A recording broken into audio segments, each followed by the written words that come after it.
중국의 신화와 전설에 따르면 하늘과 땅이 열리고 사람이 난 뒤 처음으로 세상을 다스린 이들을 일컬어 삼황이라고 한다. 어떤 기록에는 천황과 지황과 인황 또는 태황이 그 삼황이며 그들은 저마다 한 왕조의 이름이라고 되어 있다. 곧 천황씨 12에 지황씨 11와 인황씨 9이 잇따라 수만 년을 다스렸다는 것인데 그 기록을 믿는 이는 그리 많지 않아 보인다. 그보다는 왕자로서 가장 먼저 세상에 알려진 세 사람을 삼황으로 보는 쪽이 더 널리 받아들여지고 있는 듯하다. 그 삼황으로 먼저 태호 포이씨 또는 복희씨와 염제, 신농씨를 꼽는 데는 많은 기록이 일치한다. 하지만 나머지 하나가 누구냐에 대해서는 논자와 주장에 따라 각기 다르다. 여화씨나 추경을 복희씨와 신농씨 사이에 끼우기도 하고 수인씨를 그 둘 앞에 내세우기도 한다. 따로 황제 헌원씨를 그 둘 뒤에 끌어다 붙이는 이도 있다. 누구누구를 가리키는지 일정하지 않기로는 삼황에 이어 세상을 다스렸다는 오제도 비슷하다. 고양씨라고도 불리는 전욱, 고신씨, 제곡, 도당씨 요, 유씨 순, 이 네 사람은 대개 일치하나 오제의 맨 앞에 놓이는 사람은 주장마다 다르다. 황제를 오제의 앞머리에 두는가 하면 소호를 내세우는 이도 있다. 또 다르게는 황제와 금천씨를 함께 넣어 오제가 아닌 육제를 만들기도 한다. 하지만 그 모든 이들 가운데 황제의 위치는 어떤 주장에서도 크게 보아서는 서로 통하는 데가 있다. 곧 삼황의 끝이거나 오제의 앞머리가 되어 신화와 전설 시대의 끝 또는 역사 시대의 시작을 상징하고 있다. 그중 황제의 치세를 역사 시대의 시작으로 보는 이로는 특히 태사공 사마천을 들 수 있을 것이다. 그는 황제를 오제의 앞머리에 놓고 첫 문장이 황제는 인, 오제 본기로 중국 최초의 역사서인 사기를 시작하고 있다. 그리고 그 말미에는 오제가 모두 실제했던 인물임을 은근히 뒷받침하는 자신의 답사 경험을 덧붙여 놓았다.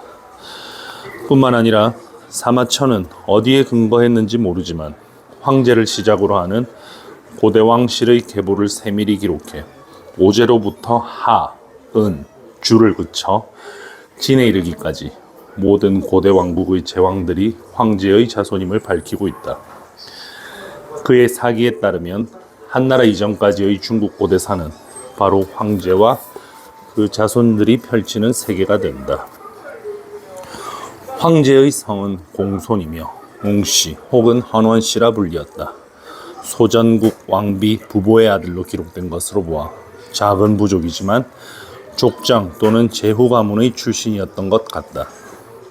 황제는 부보가 벌판에서 큰 번개에 쌓인 북두칠성의 첫째 별을 보고 잉태하여 20넉 달 만에 태어났다고 한다. 때는 삼황의 마지막인 염제 신농씨가 이미 쇠약해진 뒤라 세상은 어지럽기 짝이 없었다. 처음 신농씨를 섬기던 황제는 창과 방패 따위 무기를 쓰는 법을 익혀 신농씨에게 거역하는 제후들을 정벌했다. 하지만 점점 그 세력이 커지면서 다른 제후들을 모조리 휘어잡고 끝내는 염제까지도 압도하게 된 듯하다. 그러다가 다른 강력한 제후였던 치우의 반란을 탕록의 들판에서 쳐부수고 염제 신농씨에 가름하여 전자가 되었다. 황제로 하여금 천하의 주인이 될 수 있게 한 것은 무엇보다도 그의 강력한 군사적 지도력이었음은 그가 다스리는 동안 늘어난 판도로도 잘 알 수 있다. 서북쪽 내륙 지방에 치우쳐 있던 영토는 드디어 동으로는 태산을 거쳐 발해에 이르고 서북으로는 오늘날의 감숙성 공동산에 이르렀다. 또 남으로는 하남성 웅산을 아우르고 동남으로는 멀리 호남성 상산에까지 미쳤다. 하지만 뒷날의 통치자들에게 이상화된 과거가 되고 황로학파들에게는 종교적인 외경까지 불러일으켰던 황제의 위대함은 천자가 된 뒤의 내치에 있었던 듯 싶다. 그는 법을 제정하고 제도를 정비하였으며 인재를 고루 등용하여 고대 부족과 연합에 가까웠던 나라의 면모를 일신하였다. 또 문화와 예절을 일으키고 학문을 장려하여 사기에 이런 구절이 남게 하였다. 그는 천지사시의 운행법칙에 순응하여 음양의 변화를 예측하였고 산자를 보살펴 기르고 죽은 자를 예절로 보내는 제도를 연구하였으며 국가 존망의 이치를 고찰하였다. 또한 때에 맞추어 갖가지 곡식과 초목을 심게 함으로써 그 덕화가 날짐승, 들짐승과 벌레들에게까지 미쳤고 해와 달과 별과 수파, 토석, 금옥을 두루 살피어 모두가 백성에게 이익이 되게 하였다. 황제는 서릉족의 딸 유조를 정실로 삼아 두 아들을 얻었으니 큰아들은 현효, 곧 청양이며 둘째는 창의이다. 또 아들 23이 더 있었으나 황제가 죽은 뒤 수천 년 동안 천하는 적자인 그 두 아들의 후손에게로만 이어졌다. 오제 가운데 두 번째인 전욱 고양씨는 황제의 둘째 아들 창의의 맞이이다.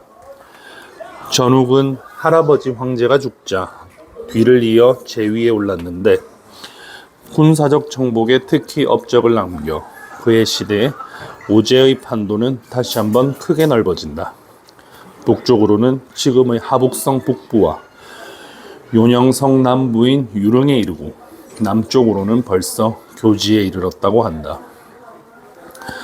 서쪽으로는 고비 사막인 유사까지 나아갔으며 동쪽으로는 동해바다 건너 반목이라는 곳까지 세력이 미쳤다고 전한다.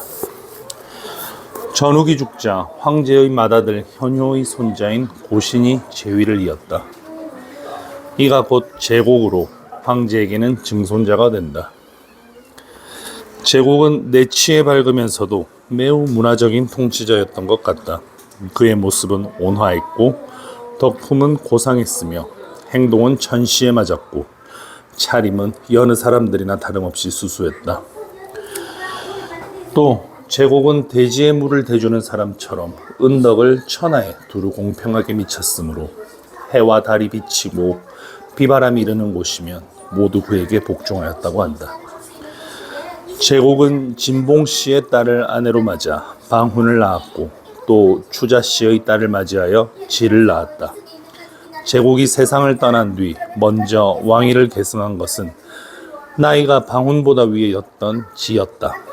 그러나 지가 제대로 정사를 돌보지 못해 왕위는 곧 아우인 방훈에게로 돌아갔다.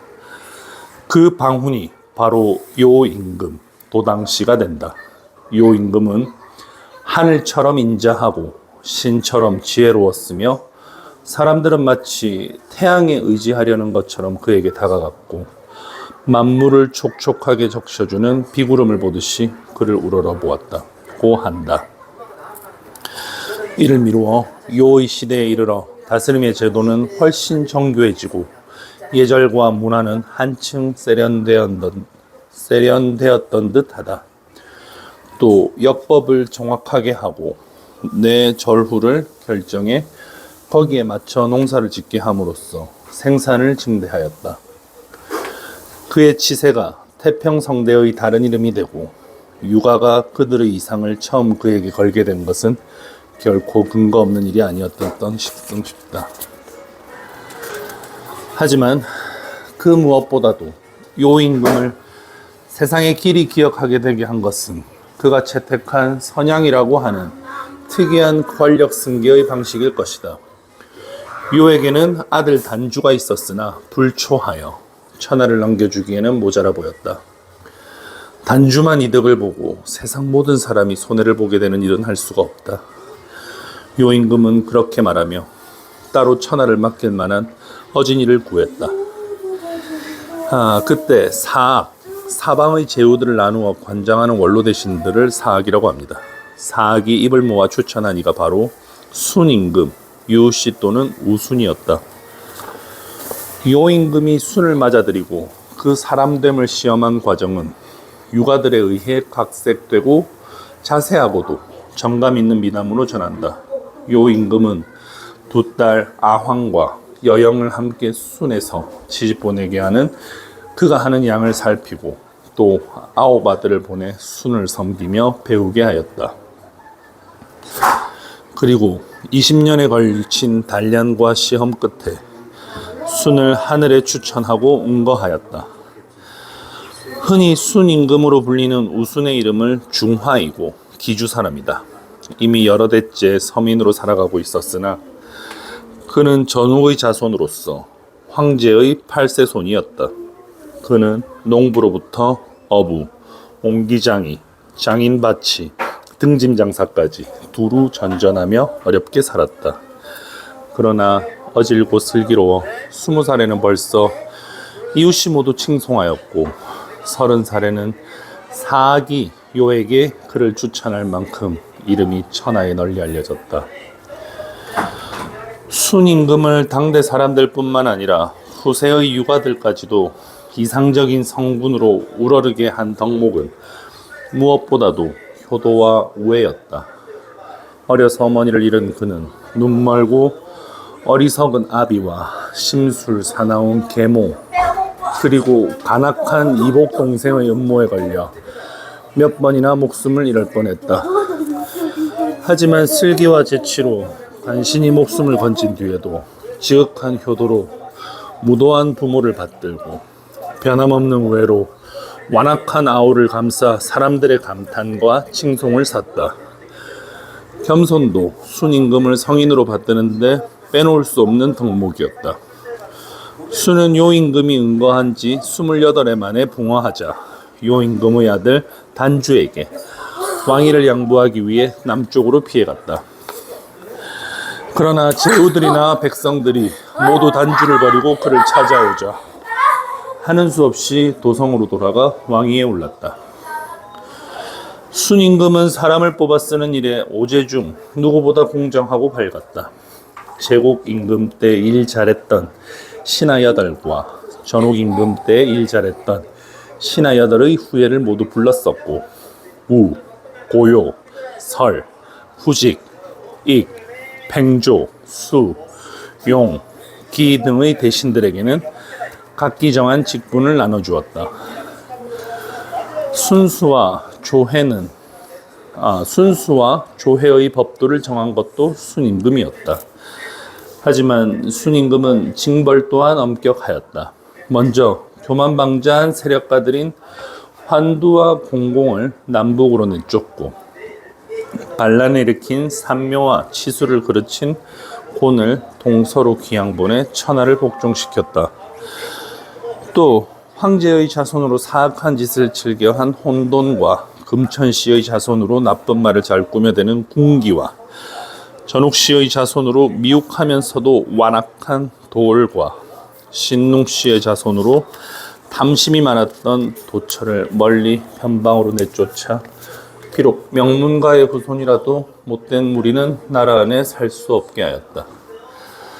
순임금은 30살에 요임금에게 등용되었으며 50살에는 요임금을 대신해 천하를 다스렸다. 58살 되던 해에 요임금이 죽자 그 아들 단주에게 왕위를 양보하려고 3년이나 도성을 피해 살았으나 세상에 놓아주지 않자 61살에 요임금을 제2에 올렸다.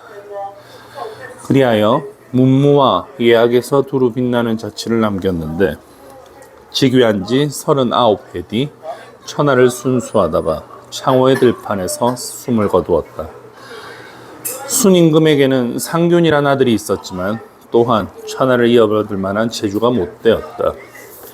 이에 치수에 공이 많은 우를 미리 하늘에 청구하여 후계자로 삼았다. 순임금이 죽은 뒤 우도 순임금이 단주에게 그러했던 것처럼 상균에게 제위를 양보하려 하였으나 제후들이 우에게로 몰려들어 뜻을 이루지 못했다. 마침내 순임금을 이어 제위에 오르니 이로써 오제의 시대는 끝나고 하나라가 열린다. 우임금의 아버지는 곤이고 곤의 아버지는 제인 전욱이다. 전욱의 아버지는 창의이고 창의의 아버지는 황제이니 우임금은 곧 황제의 현손이 된다. 따라서 그의 즉위로 오제의 시대는 끝나지만 황제의 세계는 여전히 이어지는 셈이다. 우임금의 이름은 문명이요 성은 사, 씨는 하후이다. 성은 가족 계통에서 보다 큰 단위이고 씨는 성 아래의 작은 단위인데 뒷날에는 합쳐 하나로 된다. 우임금의 성이 살한 것은 오제와 같은 혈통, 곧 황제의 자손이란 뜻이며 씨를 달리했다는 것은 그만큼 번성한 집안에 속했다는 뜻이다. 왜냐하면 우는 황제의 현손에 지나지 않는데도 벌써 씨를 달리하고 있기 때문이다. 요임금 때 홍수가 하늘까지 차올라 산이 에워싸이고 언덕이 잠기자 백성들이 매우 걱정하고 두려워하였다. 요임금이 그 홍수를 잘 다스릴 사람을 찾으니 여러 신하들과 사하기 아래였다. 곤이면 저 물을 다스릴 수 있을 것입니다. 요임금은 곤의 사람됨을 믿지 않았으나 달리 더 나은 사람을 찾을 수 없어 사학의 말을 따랐다. 하지만 홍수는 9년 동안이나 계속되고 곤은 치수에 성공하지 못했다. 이때 요임금은 다시 자신의 뒤를 이을 인물을 찾다가 순을 만나 그로 하여금 자신을 대신해 정사를 돌보게 했다. 요임금의 명을 받아 천하를 돌아본 순은 곤이 제할 일을 못하였음을 보고 그를 우산으로 내쫓아 거기서 죽게 했다. 그리고 곤의 아들 우를 세워 그에게 치수 사업을 잇게 했다. 아버지가 하던 일을 맡아 힘과 정성을 다한 우는 곧 요임금과 순의 신임을 받았다. 그러다가 순이 요임금을 이어 제위에 오른 뒤에는 사공으로서 제후와 백관의 으뜸이 되어 백성들을 거느리고 홍수를 다스리는 일을 맡게 되었다. 우는 매우 총명하고 의욕에 차 있었고 또한 부지런하였다. 너그럽고 인자하면서도 말에는 신용이 있어 부리는 자가 믿을 수 있었으며 행동은 법도에 맞고 사리 판단은 명쾌하여 제후와 백관들이 본받을 만하였다. 거기다가 아버지 곤이 실패하여 처벌된 이를 가슴 아파하여 홍수를 다스리는데 잠시도 게을리함이 없었다. 그러다 보니 13년 동안이나 집을 나가 있으면서 어쩌다 자기 집 대문 앞을 지나게 되어도 감히 들어가 보지 못했다. 우는 몸소 산으로 올라가 말뚝을 세워 땅의 높낮이를 표시하고 높은 산과 큰 뇌를 쟀다. 입고 먹는 것을 아끼어 귀신에게 정성을 다했으며 누추한 집에 살면서 남긴 재물을 치수에 돌렸다. 물길은 수레를 타고 다녔고 물길은 배를 탔으며 진창길에서는 썰매를 쓰고 가파른 산은 쇠를 박은 신발을 올랐다. 왼손에는 수평과 먹줄을, 오른손에는 그림새와 곡척을 들고 계절을 살펴가며 천하를 정돈하였다. 저는 도산시의 딸을 아내로 맞아 혼인한 지 나흘 만에 집을 떠나게 되었습니다. 그 뒤 아들 개가 태어나도 돌아보지 못하고 일에 매달려서야 겨우 천하의 물길을 바로잡을 수 있었습니다. 뒷날 우는 순임금에게 그렇게 겸손히 말했으나 그의 골몰함은 겨드랑이에 털이 모두 떨어지고 허벅지에 살이 다 빠질 지경이었다고 한다. 우는 9고을, 구주, 기주, 연주, 청주, 서주, 양주, 형주, 예주, 양주, 옹주를 개척하고 9 큰 산, 구산이라고 합니다. 견산, 호구산, 지주산, 태항산, 서경산, 웅이산, 파총산, 내방산, 문산이 제자리를 잡게 했다. 한번 책 읽는 영상 찍고 있는데 9 큰물 9천이라고 합니다. 약수, 흑수, 화학, 한수, 장강, 재수, 회수, 위수, 낙수, 아빠가 계속 찔러. 제갈길을 열어주었으며 9개의 큰 늪과 모세는 모두 제방을 쌓아 천하의 물이 함부로 넘치지 못하게 했다. 또 경기 밖에 오복을 설치하여 천재의 다스림이 사방 5천리에 미치게 하였고 내치에도 참여하여 그 성취가 고요나 이게 못지 않았다. 순임금은 그와 같은 우회공을 높이사 마침내는 그를 후계자로 정하였다. 네, 오늘 초안지 여기까지 읽겠습니다.